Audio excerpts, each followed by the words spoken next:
Estoy alucinado con la montaña y pienso en explosiones, en excavaciones que van a hacer que todo esto dentro de poco deje de existir. Caminamos un poco más adelante y en medio de esta maravilla de la naturaleza sale un caño de plástico. Es un caño minero, pero parece una cloaca en el medio de este paisaje. Esos agujeros que se ven ahí de 200, de 300 metros, es lo que les espera a Arroyo Feo y a la cueva de Altamirano. Y en esa zona hay pinturas rupestres, milenarias, que es patrimonio histórico de la humanidad. ¿De acá cuánto tiempo podría estar contaminado tu suelo si se instala la minera? Calculo que a lo mejor en 3, 4 años está contaminado. Esta es la segunda reserva de agua que tiene Sudamérica. Así que te imaginas que si la mina se instala acá, esto lo perdés. ¿Pero y quién gana plata con esto? Nadie. La República Argentina le paga a las empresas para que se lleve el oro. No estamos regalando el agua sola, estamos regalando el agua, el oro, la plata, el territorio, los recursos, el futuro. Estamos regalando la vida. Luego de casi 2 horas de caminata, adelante nuestro, lo que podemos ver es la entrada de la cueva. Eso es maravilloso. Señoras, señores, niños, si están despiertos a esta hora de la noche, la joya de la corona de Santa Cruz, de la Patagonia Argentina. La cueva grande de Arroyo Feo, o más conocida de Altamirano por el indio que vivió acá adentro. Vamos a verla. Estamos en la cueva de Altamirano, en la provincia de Santa Cruz. Acá vivieron los primeros pobladores de la Argentina hace más de 10.000 años. Es un tesoro histórico y cultural invaluable y es nuestro. Pero conocerlo parece estar prohibido. Toda la región está siendo ocupada por proyectos mineros. Sin embargo, hoy en la Liga vamos a intentar llegar a un lugar que es de todos, para saber qué es más importante, el oro y la plata o la historia y el arte. Iniciamos nuestro camino en Buenos Aires. Viajamos hasta Comodoro Rivadavia, desde donde recorrimos 378 kilómetros hasta Perito Moreno, en la provincia de Santa Cruz. El último tramo fue hasta el cañadón del río Pinturas, donde se encuentra la Cueva de las Manos. ¿Qué tal? Hola, ¿Cómo andás? ¿Cómo va? Bien, Ronnie. Buenas ¿Cómo tardes. va? ¿Qué tal? Alucinado, no lo puedo creer lo que es esto. No, es realmente precioso. Ustedes no se pueden dar una idea de la distinta perspectiva que hay entre una piedra y otra, los árboles, el río. Es el cañadón del río Pinturas, sí, es un lugar precioso desde el punto de vista paisajístico, pero además es un lugar que es patrimonio de la humanidad, sí, desde 1999 declarado Patrimonio de la Humanidad por, digamos, lo que conserva que es este paisaje, pero a su vez por toda la parte cultural que encierra este lugar. Las muestras de arte rupestre que existen en Santa Cruz son invaluables. Es tanto su valor histórico y cultural que no se puede vender ni comprar. Son de todos. Su conservación debe estar asegurada para siempre, pero no es así. Hay quienes creen que algo más valioso justifica su destrucción. ¿Y cuál es el problema? Es un problemón, en verdad. Es la instalación en forma arbitraria y totalmente impulsiva de la actividad minera en esta zona. Y es una minería del tipo mega minería, donde no importa grandes cuestiones preexistentes, lo que sí interesa es sacar esta enorme cantidad de mineral lo más rápido posible y al menor costo posible. La provincia de Santa Cruz tiene 20 emprendimientos mineros en explotación y desarrollo.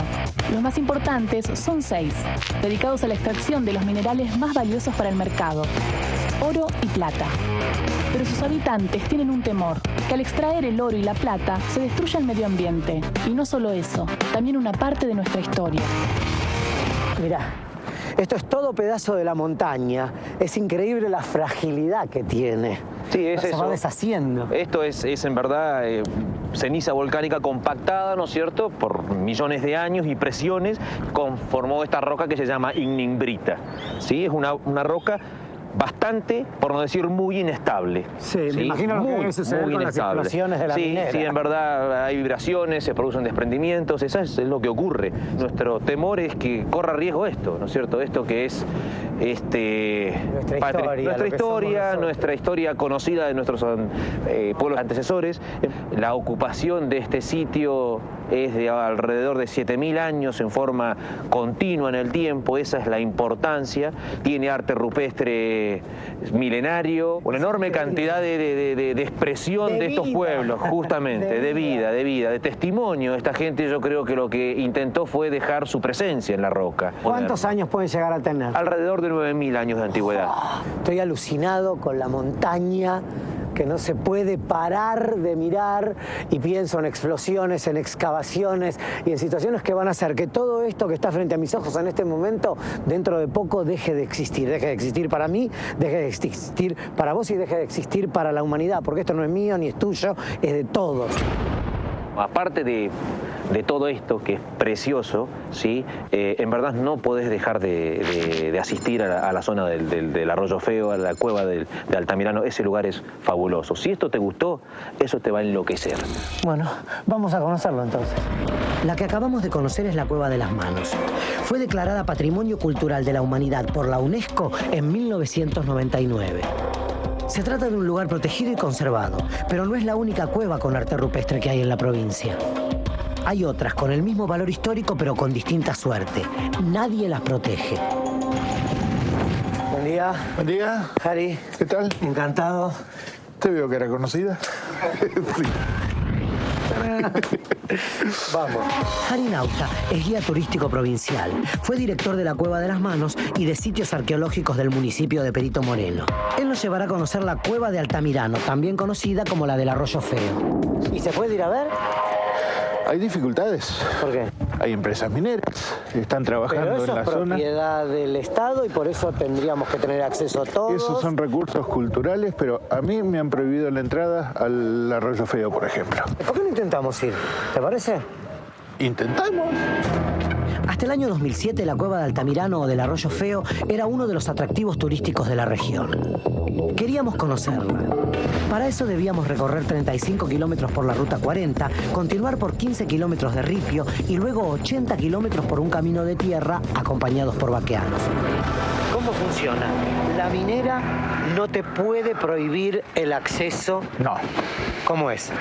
Por ley, la minera no me puede prohibir el acceso, o sea, debe permitir toda actividad que se haya estado realizando en el área anteriormente. Sí. Pero ¿qué hace la minera? La minera llega a un convenio con el dueño de la tierra, el superficiario, y el que me impide la entrada es el superficiario. ¿Y el superficiario puede también legalmente, está capacitado para prohibirte la entrada?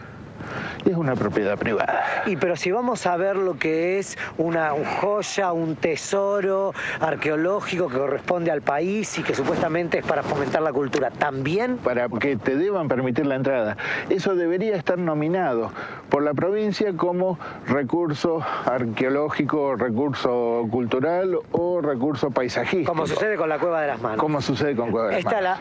Aquí en el Río Feo no sucede así. Es patrimonio cultural de la provincia esto también, pero lo que pasa es que no tiene una nominación formal.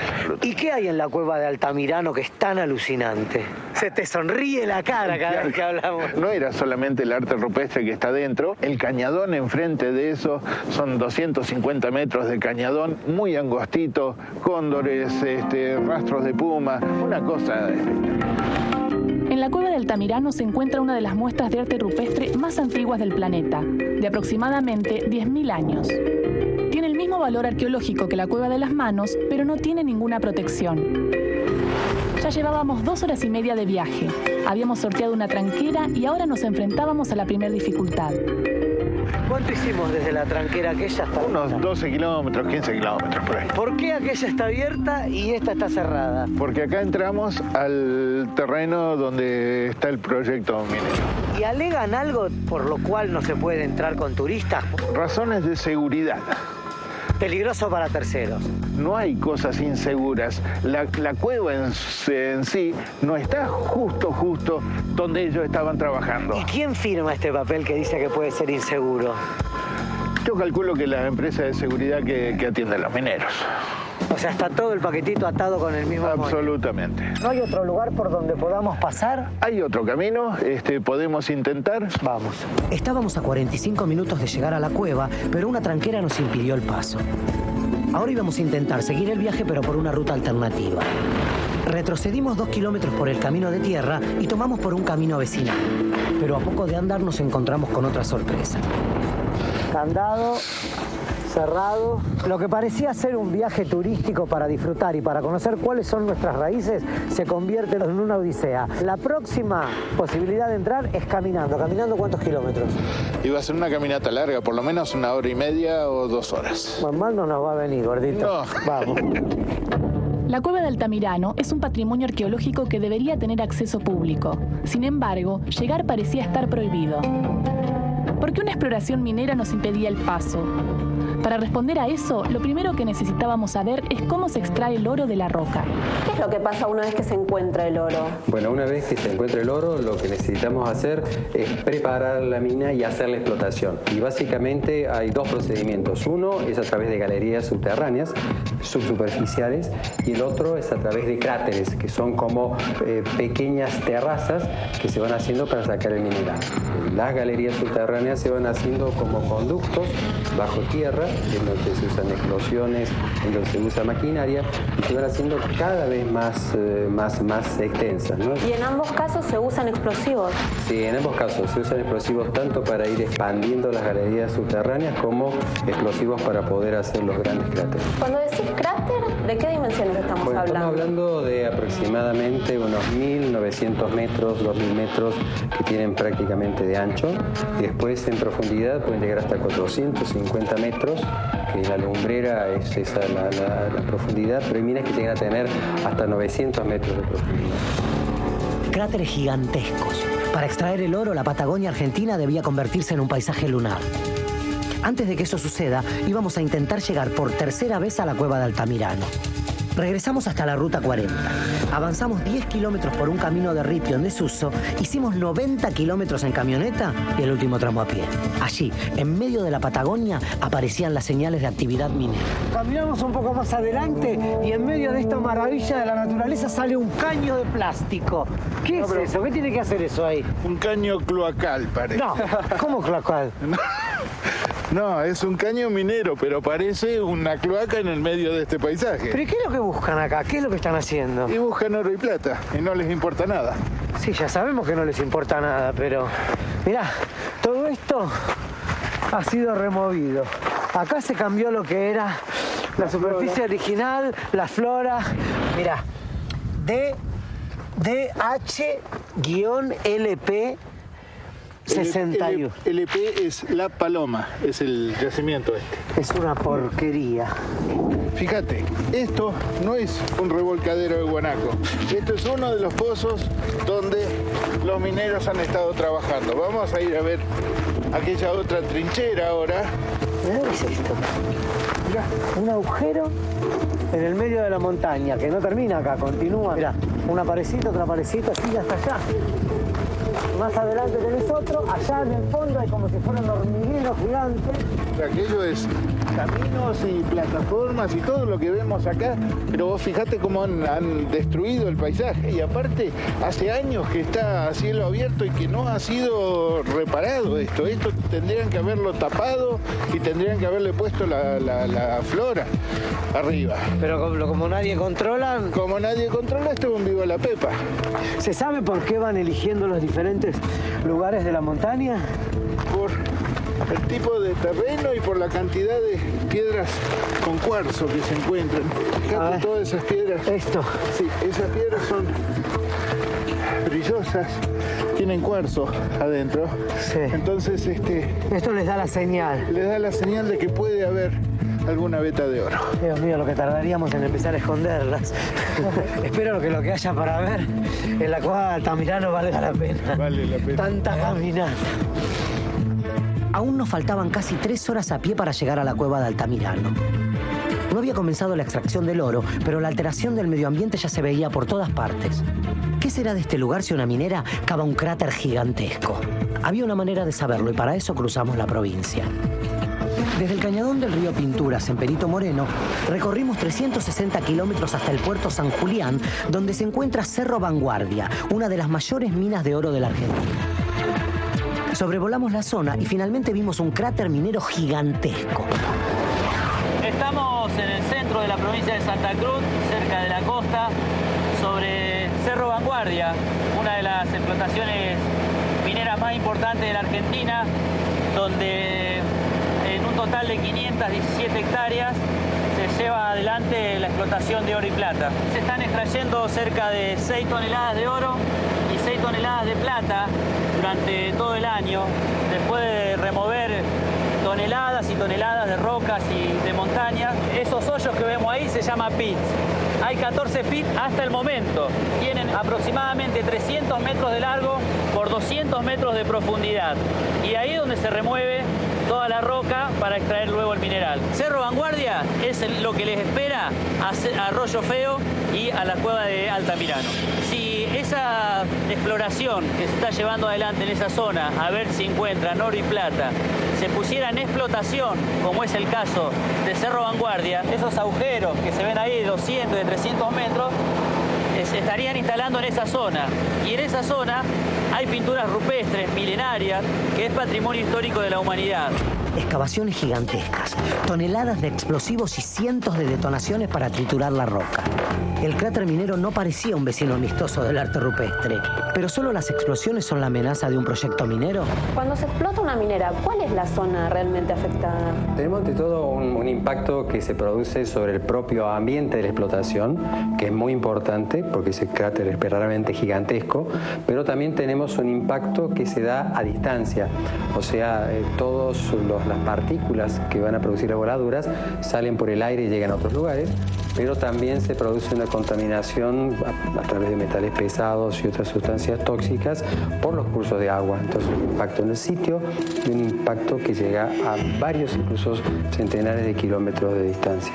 Por eso una mina no solamente impacta en el lugar donde tenemos las actividades, sino que tienen impactos que se mueven. Sabemos que en Santa Cruz hay una empresa minera que está explorando a metros de unas cuevas donde hay arte rupestre. ¿Este arte está en peligro? Están directamente condenadas por la prospección, y si llega a elegirse ese lugar, directamente no van a quedar restos. El futuro de la cueva de Altamirano y las muestras de arte rupestre estaba amenazado por el oro y los efectos del método de extracción. Nosotros seguíamos cruzando campos para encontrar la cueva, y después de 6 horas de viaje, finalmente estábamos muy cerca. ¡Wow! ¡Es un nido de cóndores! Es un lugar maravilloso. Allá es la cueva. La cueva. A media altura. Pero ¿y esos agujeros que están en la montaña qué son? Son todas cuevas distintas, pero la única que tiene arte rupestre es la cueva de Altamirano. Me voy a poner en turista, ¿eh? Póngase en turista. Vení, saquémonos una foto. Ponete así. ¿Estamos? Estamos. Ahí está. Fíjate que abajo de la cueva de Altamirano hay todo un parche verde. Sí. Ese parche verde es un manantial. Entonces tenían los recursos necesarios. Casa arriba, refugio en la cueva y agua cercana. Y acá abajo tenemos el Feo. Y acá abajo tenemos el cañón del Arroyo Feo con el arroyo propiamente dicho. Y si queremos deprimirnos, más allá tenemos una perforación a, no sé, ¿cuántos serán? 100 metros de la entrada a la cueva. Exactamente. Y todo esto que vemos arriba de la cueva y a la izquierda de la cueva son todas trabajos de esta empresa minera. Si hubiésemos entrado de la primer tranquera que vimos, ¿cuánto hubiésemos tardado en llegar? Posiblemente 45 minutos. Nada. Nada. Nosotros llevamos 6 horas de viaje para esto, para un paisaje increíble que ya no nos pertenece. ¿Te seguimos bajando? Ya empezamos a entrar en calor. Estamos muy cerca de ese arroyo Feo. Para llegar a la cueva faltaban 2 horas de caminata.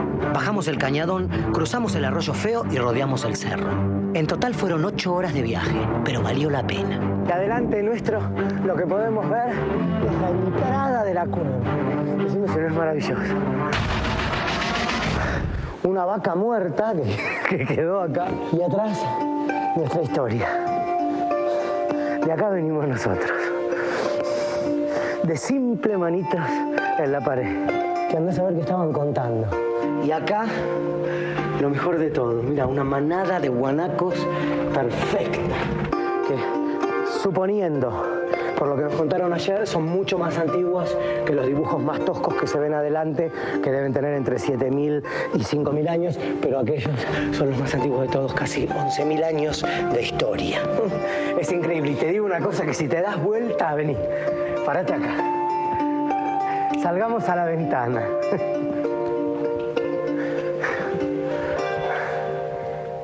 Este es único. En la zona del cañadón del Arroyo Feo el turismo se había modificado. Lo que antes era una excursión de acceso fácil, ahora se había convertido en una expedición interminable y llena de impedimentos. ¿Y la vida de los vecinos que habitan cerca de un proyecto minero? ¿En qué cambiaría? Estamos a 120 kilómetros de Puerto San Julián, en el medio del campo, cerca de la mina Cerro Vanguardia. Vamos a conocer a Margarita, una de las vecinas que se ve afectada por el accionar de esta empresa. ¿Qué tal? ¿Hace cuánto vivís acá? ¿Vos querés que yo deschave mis años? Y eso no, es un horror. Bueno, pueden llegar a 70 y pico. 70 y pico. No digamos el pico. ¿Qué actividades desarrollabas acá en la zona? ¿Qué hacías? Ovejas, sí. Ovejas.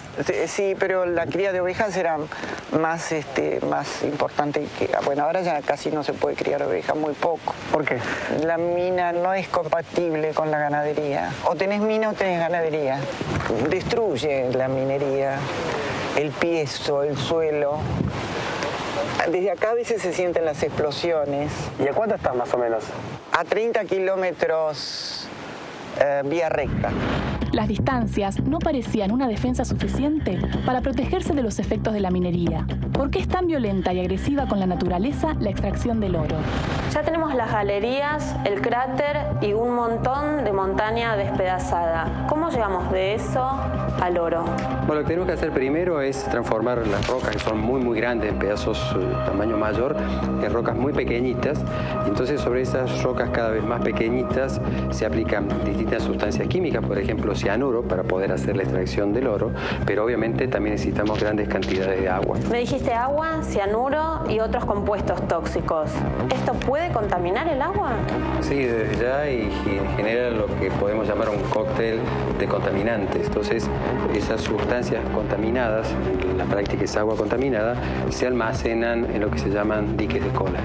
¿Qué es un dique de cola? Un lugar en donde están almacenados por un lado los líquidos contaminados, pero también en donde se van almacenando en la parte baja sedimentos. O sea, hay sedimentos tóxicos y hay aguas tóxicas, todas contenidas por una represa. ¿Y si se rompe este dique, qué es lo que pasa? Y lo que sucede es que todos esos líquidos contaminados con sustancias tóxicas y los sedimentos directamente comienzan a volcarse aguas abajo, como ya sucedió con la mina Comsur en Bolivia, que a raíz de una ruptura de ese dique, todos los líquidos contaminados directamente fueron por lo que es el río Pilcomayo. Incluso hubo personas que murieron directamente por intoxicación. O sea que ese es el futuro posible. Montañas que desaparecen, galerías que perforan la tierra, cráteres gigantescos y ahora el agua. Nada parece quedar a salvo cuando lo que se busca es oro. Estamos en el río Pinturas. Esta vertiente nutre de vida a toda la sección. ¿Es verdad lo que dijo? Es verdad, es fundamental. Este agua en Patagonia, Imagínate Bosque, es fuente de vida para todos. Para animales, para plantas, para nosotros. Yo quisiera que ustedes pudieran apreciar la transparencia del agua. Está buena, Ronnie, probala. Es rica. Es agua fresca, pura, y pensar que todo esto podría estar podrido, contaminado, con olor, de acá a 5 o 10 años. Yo te puedo decir que ahí arriba, en aquella dirección, a unos 20 kilómetros, tenemos un proyecto minero que se denomina Oro y Plata, con proyección a hacer exploración subterránea y a cielo abierto. Yo te puedo decir que allá arriba, a unos 15 kilómetros, tenemos La Paloma, que es otro proyecto minero, que La Paloma es el más avanzado, pero hay 5 o 6 proyectos más de oro, de Patagonia Gold, es la empresa en todo ese sector. Y si siguiéramos río abajo, nos encontraríamos con San José. Estamos rodeados. Estamos rodeados. No estamos regalando el agua sola, estamos regalando el agua, el oro, la plata, el territorio, los recursos, el futuro. Estamos regalando la vida. El agua es eso. ¿Cuál es el promedio de consumo de agua en un proyecto minero? Está en el orden de los 100 millones de litros de agua por día. Es decir, que trabajando los 365 días del año, tenemos 36.500 millones de litros de agua que son utilizados por las empresas mineras. Por cada 100.000 litros de agua están pagando alrededor de $1,20.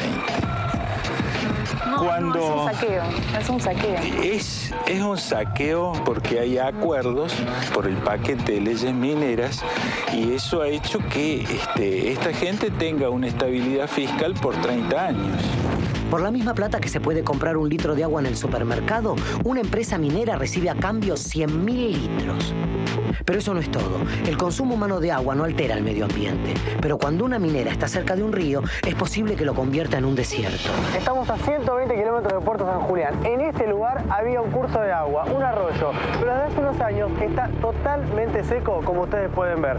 Muchos vecinos de la zona dicen que la responsabilidad es por la producción del Cerro Vanguardia, de la mina que está a 30 kilómetros de este lugar.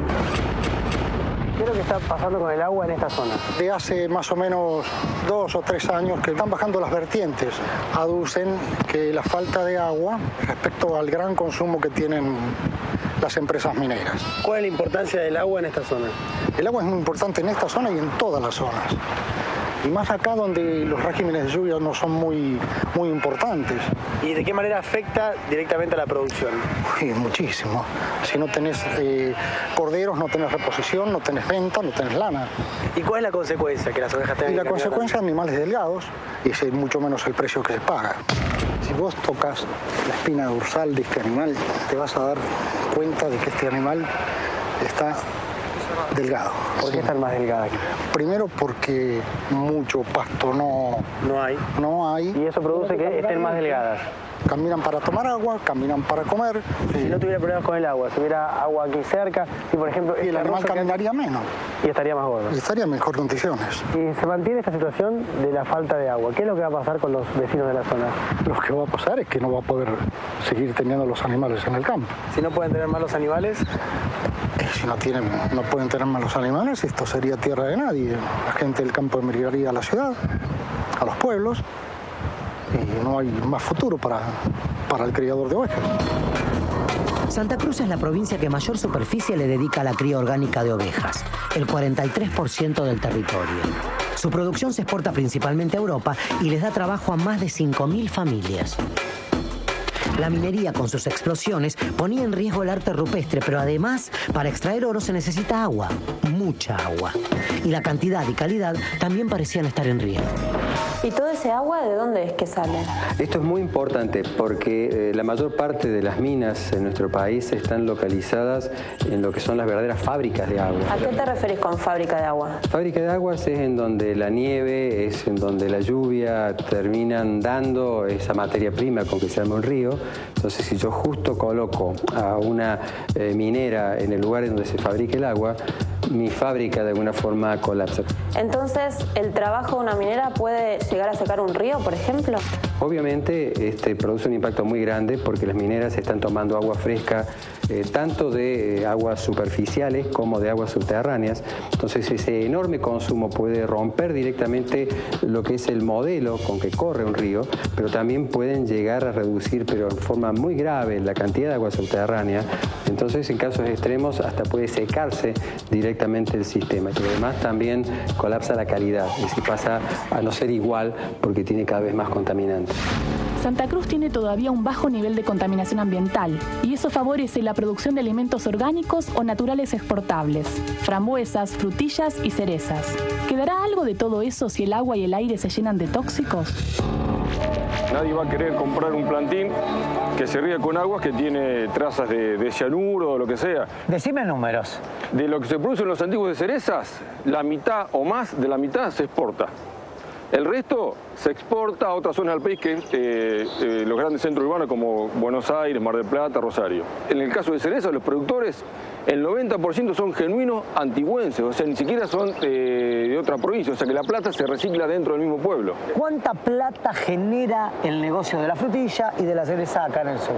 Bueno, en los antiguos, lo máximo que se llegó a producir fueron 600 toneladas de fruta. El 5% de eso es lo que se paga en derecho de exportación, a $3 el kilo. Son 18 millones de dólares. Ese es el potencial de exportación que tiene de cerezas que tienen los antiguos. Que son más o menos 70 millones de pesos. ¿Todo eso podría perderse si vienen las mineras o no? Sí, por supuesto, porque 2 meses antes de comenzar las exportaciones, que es para noviembre, vienen los importadores de Europa y de Inglaterra fundamentalmente, que es el principal mercado que tenemos, y de Estados Unidos, y te piden análisis de agua y de suelo. ¿De acá a cuánto tiempo podría estar contaminado tu suelo si se instala en la minera? Calculo que a lo mejor en 3, 4 años está contaminado, ¿no? O sea que en 3, 4 años esto que estás viendo acá dejaría de existir. Y sí, si se detecta eso, sí, yo calculo que sí. Todas las riquezas de Santa Cruz parecían estar amenazadas. El arte rupestre, el agua, las ovejas y la producción de frutas finas. Pero ahora se agregaba una nueva víctima. A 70 kilómetros de donde se prevé instalar un nuevo proyecto minero está el lago Buenos Aires. Tiene una superficie de 1.950 kilómetros cuadrados y su profundidad llega a los 590 metros. Y además una característica única. Se nutre de agua pura de glaciar. Esta es la segunda reserva de agua que tiene Sudamérica. Así que te imaginas que si la mina se instala acá, esto lo perdés. No solo lo perdés como reserva de agua, sino como paisaje. Mirá lo que es esto es imponente, o sea... No, parece mar. Estamos hablando de un lago, el segundo más grande de América Latina. Mirá, ante tus ojos el lago Buenos Aires. Arranca acá, en Los Antiguos, en la provincia de Santa Cruz. Atraviesa toda la cordillera, cruza Chile y muere en el Océano Pacífico. La verdad no sé cómo quieren convertir esto en un basurero, pero...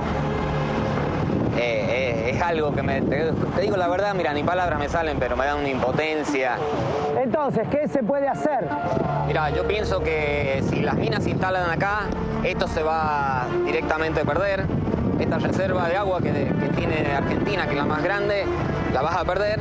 Y yo creo que los antigüenses, los argentinos, todos no tienen que dejar que se pierda eso. Yo como argentino no voy a permitir que esto lo hagan, Ahora estamos hablando de un proyecto minero que saca 5 millones de litros de agua por día.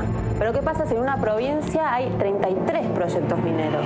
Lo que tenemos que tener en cuenta es de que la cantidad de agua que necesita una mina se va a multiplicar entonces por muchas otras actividades mineras.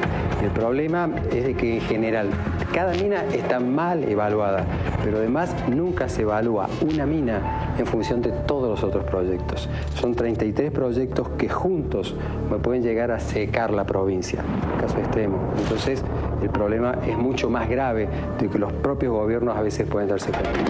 Ponen en riesgo el patrimonio arqueológico, consumen millones de litros de agua diariamente y el agua que no consumen queda contaminada. Suponíamos que a cambio de tantas malas noticias, la actividad minera aportaría al Estado buena parte de sus ganancias. Me imagino que eso le debe dar una cantidad de dinero a la provincia y por ende al país que hace que valga la pena destruir semejante maravilla que no se va a volver a repetir nunca más. Enorme espejito de color. Las empresas mineras están obligadas a lo sumo de aportar es un 3% de lo que sacan. Nada. Y es el valor de Boca Mina, no es del mineral ya producido, que tiene un valor mucho más alto. Pero además a eso hay que ponerle algo más al cóctel, que es si esta gente de hecho lo hace, opta por sacar el mineral por puestos patagónicos, hay una ley ¿sí? Que dice que el Estado Nacional deberá reembolsar del 5 al 12% dependiendo del puerto que elijan para extraer su mineral. Pero entonces, ¿pero quién gana plata con esto? Nadie. La República Argentina le paga a las empresas para que se lleven el oro.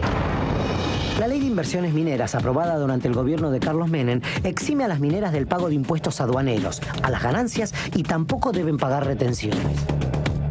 Pero eso no es nada. La ley establece que el precio que deben pagar las mineras por el oro es el 3% de su valor, descontando el costo de extracción. Las reservas de oro en Argentina llegan a los 14.500 millones de dólares y el costo de extracción asciende a unos 7.500 millones de dólares. Entonces, sobre los 7.000 millones de dólares resultantes, el Estado debe cobrar apenas 210 millones de dólares. Sin embargo, es posible que no cobre ni siquiera eso. ¿Sabes por qué? Porque las exportaciones que se realicen por puertos patagónicos tienen un reintegro de hasta el 8%. Por lo tanto, si todo el oro argentino se fuera al exterior de ese modo, deberíamos pagar a las mineras nada menos que 350 millones de dólares. El oro se va y pagamos para que se lo lleven. Pero a cambio, ¿qué nos queda? ¿Qué es lo que pasa una vez que toda la minera terminó su trabajo y se fue? Todo lo que eran esas gran cantidad de comercios que habían ya empiezan a colapsar porque ya no hay cliente para esos comercios. Ya no se pueden criar animales porque tengo el agua contaminada. ya no puedo hacer los cultivos que yo tradicionalmente hacía porque obviamente ya mi suelo no está en condiciones. El turismo deja de ir a un lugar porque lo único que tengo para ofrecer es una mina que está cerrada, pero tal vez lo más grave de todo es de que los pasivos, los residuos que tiene esa mina, aún cerrada, van a seguir contaminando por decenas y cientos de años.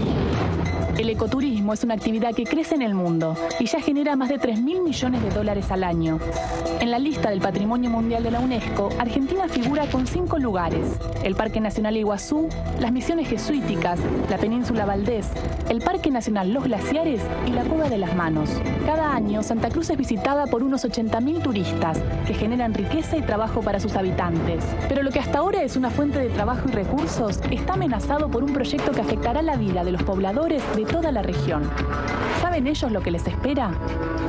Mirá los carteles enfrente. Nuestro patrimonio vale más que el oro. Una pequeña réplica de lo que podés ver en las cuevas. No más minas, no más minas, no al cianuro, sí a la vida. Fotos. ¿Qué es lo que corre riesgo acá en Perito Moreno con 33 nuevos proyectos mineros?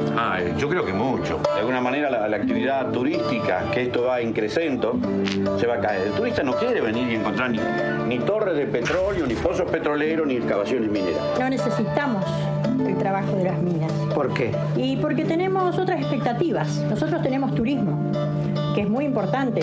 ¿Conoces a alguien de la acera que trabaja en la minería? Sinceramente no, la pregunta me causa mucha risa porque habrán 100 empleados, es mucho.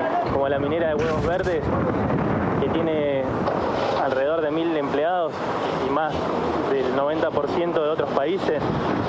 Que no nos venga nadie con esa mentira. Deberíamos vivir en cárcel de oro, sí, por así decirlo más o menos. Ok. Las empresas, ¿cómo se manejan? ¿Se manejan de una manera abierta con la población? Es muy difícil que vos te enteres algo de lo que pasa en la mina. De hecho, la mayoría de la gente que trabaja en la mina es o peruana, o boliviana, o del norte. La traen de afuera, digamos. La traen de afuera, la sacan de acá en colectivo, no pisa suelo santacruceño y se van a... ¿Y esta práctica? ¿Y por qué crees que no querés que se enteren? Creo que porque no cumplen con ninguno de los requisitos de ecología en el terreno. Creo que nos van a matar en silencio. Si las empresas mineras siguen explotando en la zona y trabajando de esta manera, ¿cómo crees que va a ser este lugar dentro de 25 años? Y creo que para sobrevivir nos tenemos que ir. Los que quedemos moriremos. Y creo que, bueno, cuando tengamos que irnos quedarán explotando acá, abajo donde estamos parados. Dejaremos el terreno libre para que sigan saqueando. En Perito Moreno y General Las Heras, junto a la cordillera, los vecinos defienden sus recursos naturales. Cruzamos la provincia y llegamos hasta Caleta Olivia, sobre el Océano Atlántico.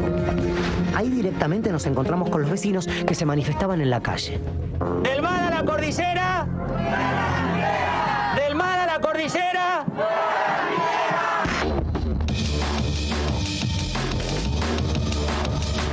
Estamos en Caleta Olivia, a más de 2.000 kilómetros de la ciudad de Buenos Aires. En este lugar, en el centro de la ciudad, se están manifestando más de 500 personas en contra de las minerías. Se juntaron aquí para decirle no a la actividad minera. Para las mineras hay plata, para educación no. La plata se va, la contaminación se queda.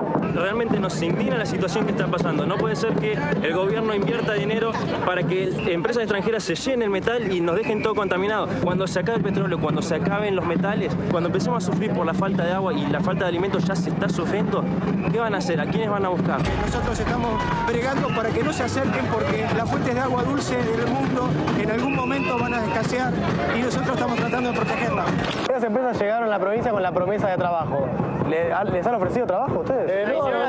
La mayoría tiene cursos de hecho para la empresa minera, pero nunca fueron llamados. Que esperen, que no esperen. ¿Quién hizo un curso, por ejemplo? ¿Vos? Quedaron y llamaron, me hicieron ir a Comodoro Rivadavia a una entrevista y ahí nos hicieron venir. La empresa se encargaba de todo, dijeron. Nunca se encargó de nada, ni de la comida ni nada. Y nos tuvimos que volver solos allá y nunca más nos llamaron. Muchos de los vecinos esperaban que el proyecto minero les diera trabajo, pero eso nunca sucedió. ¿Y quienes lo encontraron, en qué condiciones trabajaban? ¿Cuánto tiempo trabajaste en la empresa? En la mina, en el proyecto, estuve 8 meses y luego 11 meses más con carpeta. ¿Y cuando llegaste allá, con qué te encontraste? Bueno, cuando llegué me llamaron la atención primero la escasa infraestructura que tenía para el servicio la cantidad de personal, que tenía solamente 2 enfermeros y yo era el único médico. ¿Para qué cantidad de personas? Eran más de 400 personas entre la gente propia de la empresa, más las contratistas que habían, que eran más de 10 en ese momento. Y indudablemente que un solo médico durante 20 días es insuficiente, porque uno tiene que estar prácticamente las 24 horas del día durante los 20 días. Al ver las condiciones en que debía desarrollar su tarea médica, el doctor Pablo Juan elaboró un informe dirigido a los directivos de la minera. Allí les hizo saber lo que vio: escaso equipamiento y personal sanitario, condiciones de seguridad y ambientales irregulares, accidentes reiterados y patologías dérmicas y respiratorias frecuentes en el personal. En el 2006 vos escribiste un informe que era lo que puntualizabas. Que no se cumplían con las normativas de seguridad y salud mínima, que la infraestructura era insuficiente, que la medicación que tenía era precaria, que las condiciones de trabajo eran precarias, que no tenía equipos de comunicaciones. En el interior de la mina se trabajaba con máscaras antipolvo y no antigases, que no tenía suficiente ventilación. Y además, tomé conocimiento de que en el agua del campamento había mercurio, arsénico y manganeso también, por encima de los niveles aceptables para el consumo humano. ¿Cuántos accidentes habían en la empresa? Bueno, eso era variable, ¿no? Pero en general, todas las semanas teníamos que reportar 2 o 3 accidentes, cuando no eran más, ¿verdad? Accidentes repetidos, falta de insumos, escaso personal. La extracción de oro no parecía un trabajo muy seguro. Pero eso no era todo. En una mina se ahorra al máximo, incluso el aire que respiran los trabajadores. Cuando estuvo escaseando el combustible en el país y todo funciona con gasoil. Sí. Así que en ese tiempo que escaseaba tanto, se pararon tanto generadores como ventiladores, y ventiladores que son con los que decís que respiran, y decimos todo, y es así, que respiran los mineros en el interior mina. Pero a los mineros no los sacaban. O sea que les cortaban la ventilación. Algunos ventiladores los cortaban. Y como también tenían que cortar generadores y así y demás para no consumir tanto combustible. Mi trabajo no tenía arnés y yo necesitaba lavar con una hidrolavadora. Y esa hidrolavadora tenía presión. Estaba en un segundo piso. No tenía de dónde agarrarme. Me pude haber matado. ¿Qué cosas te tocaron vivir dentro de la mina? Las quemaduras. ¿Con qué te quemabas? Con el conjunto de químicos, que tenía cianuro, peróxido de sodio, que es agua oxigenada. Ibas al servicio médico, te ponían una cremita y te mandaban a trabajar. Hasta el agua de la mina te hace mal, el cuerpo todo brotado hasta el día de hoy. ¿Y cuáles eran las enfermedades que vos más atendías en los trabajadores? Bueno, sin duda los politraumatismos, intoxicados por gases, que les llamábamos gaseados.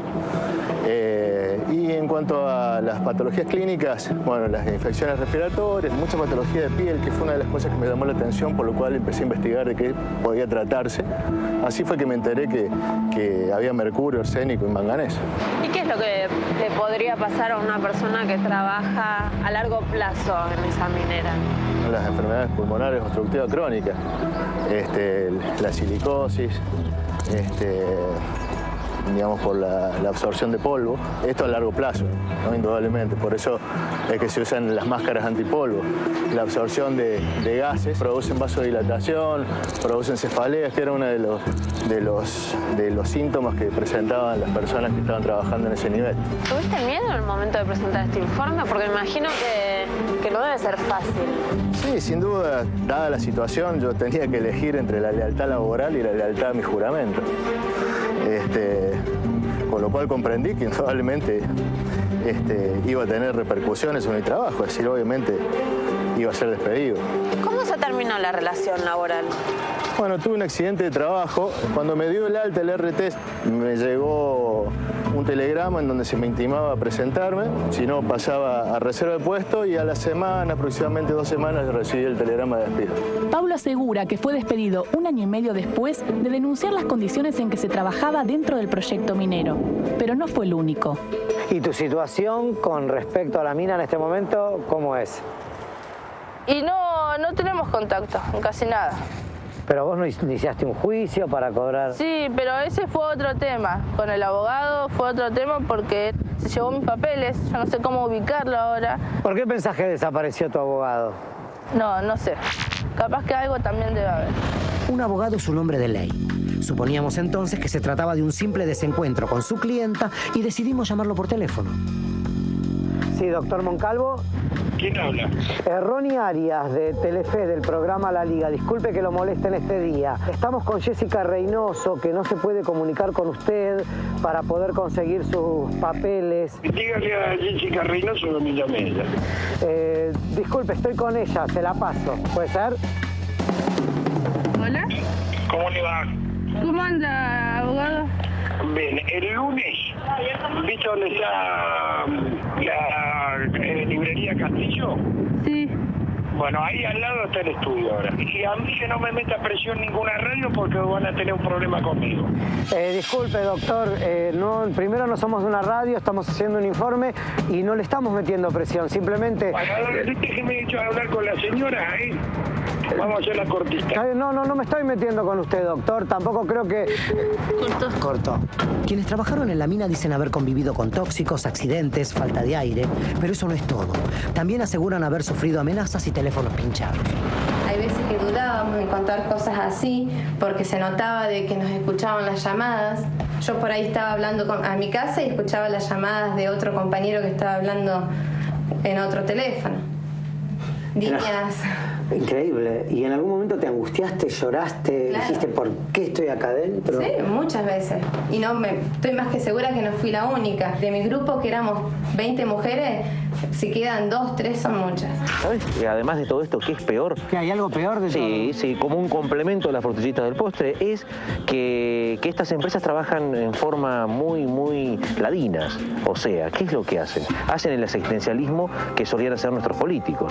Aparecen con una computadora para una escuela, con algún apoyo para una ONG. Aprenden rápido. Claro, hacen lo que hacía Acción Social de la provincia, que no es únicamente buena onda y que caridad, sino que lo que es buscar la licencia social tan necesaria. La aceptación. Justamente, que sin ellos no pueden trabajar y tienen un enorme grano. Según los pobladores de Santa Cruz, las mineras provocan contaminación ambiental, consumo abusivo del agua, promesas laborales nunca cumplidas, extracción de recursos naturales a precios de saqueo y, por si faltara algo, destrucción del arte rupestre. Con este listado fuimos a visitar a la minera San José. Queríamos saber qué tenían para decir. ¿Cuánta agua usan? Unos 62 metros cúbicos por hora, más o menos. En el estudio de impacto ambiental que ustedes realizaron dicen que sacan 180.000 litros de agua por hora. Nosotros utilizamos en la planta 62 metros cúbicos por hora. Entonces no extraen 62.000 litros de agua por hora, sino que bombean 180.000. 180.000, de los cuales se utilizan en el proceso minero solo 62.000. ¿Y los otros? Y el resto está en reservorios de agua que están rodeando el campamento, que están ahí. Para extraer el oro, la minera San José cava galerías subterráneas. Así es como llega a las napas de agua. Y para evitar que las galerías se inunden, el agua es extraída y derivada a lagunas artificiales que rodean el proyecto. En general el agua está cargada de un contenido de la presencia de metales un poco más alto de lo normal y de lo utilizable para, por ejemplo, para alimentar animales, para dar de beber animales, etc. En la primera parte de la entrevista, el representante de la minera San José había asegurado que el agua extraída de las napas no era apta para el consumo ni siquiera animal. Pocos minutos después, las propiedades de ese agua se habían transformado. La zona aledaña a Vanguardia vas a encontrar con una biodiversidad asombrosa, como estamos empezando a tener nosotros. Esas lagunas, esas cuestiones genera la llegada de especies y la instalación de especies que asombra en el estudio de fauna reciente. O sea que favorecen el ecosistema. En alguna medida la fauna crece en las cercanías de las operaciones. ¿Quiere que le dé un dato? Cerro Vanguardia está explotando la minería en San Julián hace muchos años. Un arroyo a 12 kilómetros del lugar se quedó seco, totalmente seco. La minera San José está empezando, pero no quiere decir que en 8 años el río Pintura desaparezca. No tomamos agua del río Pinturas. De todos modos, si comparás el agua que te parece mucha, que consumimos nosotros, con la que circula en la zona por el Pintura, vas a ver que no hay una relación que afecte, una cosa puede afectar a la otra. No, pero si vemos el ejemplo de Cerro Vanguardia, que desaparecen los arroyos, puede pasar en el norte de Santa Cruz. No me consta, no me consta y no está, creo que no hay datos fehacientes de estas cuestiones que se dicen de que Cerro Vanguardia desaparece los arroyos. No, el arroyo sí está, lo estuvimos ahí, estuvimos caminando, no pudimos nadar. Hoy, puntualmente, la localidad de Las Heras y la localidad de Pico Truncado sufren gravísimas faltas de agua. La gente sufre cortes de agua en sus domicilios de entre 8, 12 y han pasado días enteros sin agua. Evidentemente el agua hay para algunas cosas, para la gente, para el uso diario no. Ahora, para extraer este agua de las galerías y reutilizarlas en el proceso de obtención del mineral con cianuro y otros tantos químicos que se utilizan, bueno, sí. Uno de los fundamentos principales que justifica la actividad minera es la generación de fuentes de trabajo locales. ¿Cuántos trabajadores de la región habían sido contratados? En San José en este momento somos 920 trabajadores. ¿Y cuántos trabajadores de la zona de los pueblos cercanos hay? De Santa Cruz es aproximadamente el 30% de esas números, o sea, unos 300 trabajadores. La gente que trabaja en la mina es o peruana, o boliviana, o del norte. La traen de afuera, digamos. La traen de afuera, la sacan de acá en colectivo, no pisa suelo santacruceño. Los vecinos dicen que ustedes no contratan a nadie de la zona.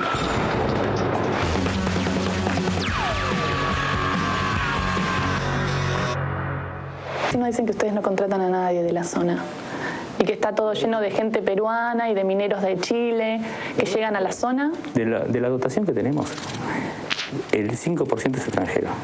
¿5% nada más? Después del norte de Argentina. No, ahí sí, ahí tenemos un número importante de que es más o menos otro 30% que viene de Chile. En las oficinas de la minera San José nos decían que había 300 empleados de la zona. Sin embargo, fuimos hasta la explotación, donde los números no parecían ser los mismos. En Las Heras nosotros no encontramos ninguna persona que trabaje aquí en el emprendimiento y en Perito Moreno son alrededor de 15. No, hay 80 personas. ¿Y en Las Heras cuántos? De Las Heras creo que no hay nadie de Las Heras. Tenemos uno. ¿Así? ¿Hay uno acá? Uno. Bueno, una población. ¿Dónde es la población que tiene Las Heras? 25.000 personas. 25.000 personas. Si pudiéramos tener todos locales y tener 100% de gente de la zona, seríamos felices. El problema es que el tipo de actividad que hacemos supone algunas cualidades técnicas y alguna preparación previa. Claro, pero para eso está la capacitación. Está la capacitación, pero también está la disposición. Entonces usted dice que la gente es la que no quiere trabajar. No lo digo solo yo. Golpi, ¿cómo son los sistemas de seguridad? Tomamos las medidas de seguridad más exigentes que podemos, tratando de provocar una conducta preventiva siempre en el personal para evitar cualquier tipo de incidente. El trabajo no tenía arnés y yo necesitaba lavar con una hidrolavadora en un segundo piso. En el interior de la mina se trabajaba con máscaras antipolvo y no antigases, que no tenía suficiente ventilación. ¿Conoce a Pablo Juan? Trabajó en la mina durante 8 meses. ¿Cuántos médicos había? En el momento que estaba Pablo creo que había 2 médicos, ¿no? Realmente fue hace varios años que estuvo con nosotros. Bueno, los 10 días de trabajo encontró... Los trabajadores entraban a la mina con máscara antipolvo, pero no máscara antigas.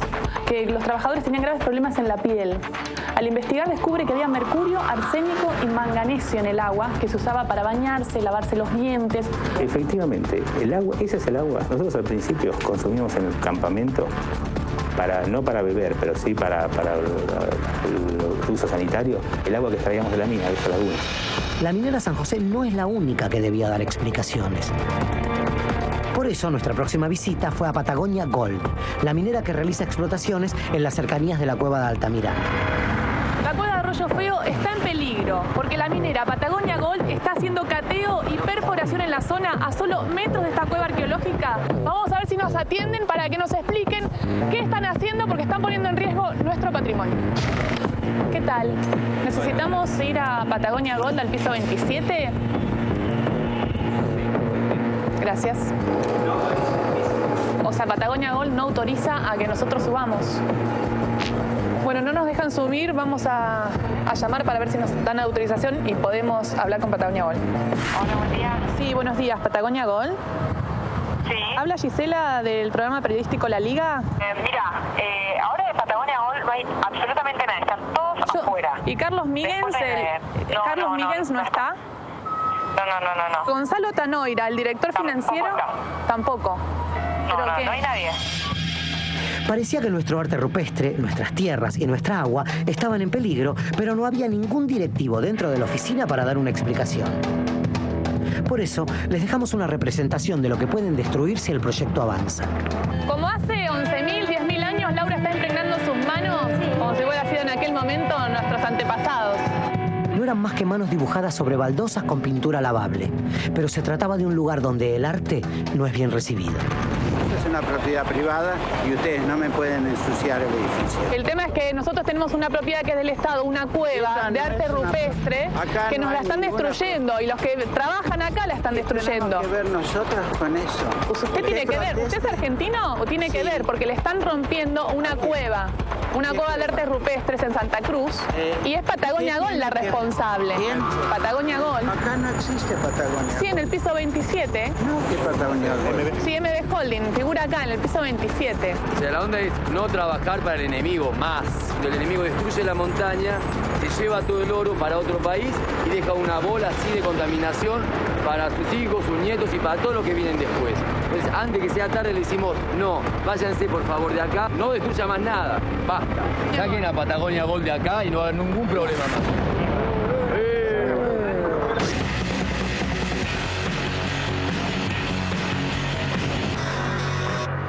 Por favor de acá, no destruya más nada, basta. Saquen a Patagonia Gold de acá y no va a haber ningún problema más. Toca la cámara. Echen a la Patagonia de acá y va a estar todo bien. La gente se pone violenta.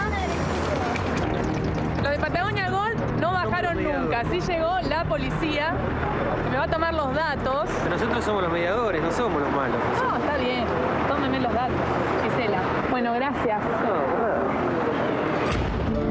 ¿Qué mensaje les dejan a la gente que esté mirando este programa, que está preocupada por la minería? Está destruyendo la historia, el arte, está destruyendo la vida. Le dejamos este mensaje a Patagonia Gold para que cuando entren y salgan de su trabajo vean que están destruyendo nuestro patrimonio arqueológico. Más del 70% del oro del planeta se destina a la joyería y a la especulación financiera. En Santa Cruz recorrimos el camino de su extracción, el de la riqueza rápida y para pocos. Y también recorrimos otro camino, el de la historia y el de los recursos naturales para todos.